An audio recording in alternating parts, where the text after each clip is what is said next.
LED light fixtures are electronic. The problem with the electronics is, again, they're more susceptible to power quality issues like surges. Lighting manufacturers will offer an option to put in an integral surge protector. The problem with those is they're tiny, and you have a surge protector per fixture. And where do those fixtures reside? Are they in an office space where they're only 9-10 feet up, or are they in a warehouse and they're 30 feet up, or are they over a pool or an ice arena? How do you get to that fixture to replace that surge protector if there's a failure? There's no alarm contacts, there's no LED warning lights, there's no audible alarms in those. You have no idea that that integral surge protector light fixture has actually failed. So how do you know? When the fixture fails again. So all you buy is a little bit of time with an integral surge protector. If you mounted a surge protector to the lighting panel at ground level at arm's reach, and if that surge protector should fail, it's easily replaceable, but also those surge protectors are larger and can handle substantially larger surges than an integral SPD in an electronic driver.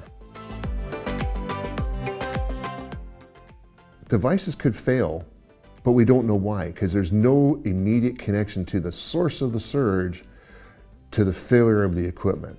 Taking a look at a facility, an aquatic center, the pumps, the chlorinators, elevators, the gym equipment, etc., and seeing how that's all associated to, for example, the lighting. Do you have other loads on your lighting panel besides lighting, i.e. are there mechanical loads or other switching loads on there that could be causing the new LED light fixtures some grief based on internal surges? That's all part of the audit and part of the discussion that we have with the client. Engineering firm up in Kelowna, they're right across the street from a utility substation. And when that substation switches grids, the building loses their brand new LED fixtures every time. So we looked at that in two ways. One, put a surge protector at the building entrance panel to protect the entire building from the surges created by the utility, but also that engineering firm wanted to put a surge protector on their panel for their suite to make sure that they were also protected. So depending on how complex the building is and facility, we can really go through that, analyze what's required, take a look at the single line drawings, take a look at the building, whether it's new construction or existing infrastructure, and determine whether or not a surge detector is going to be appropriate for that particular application.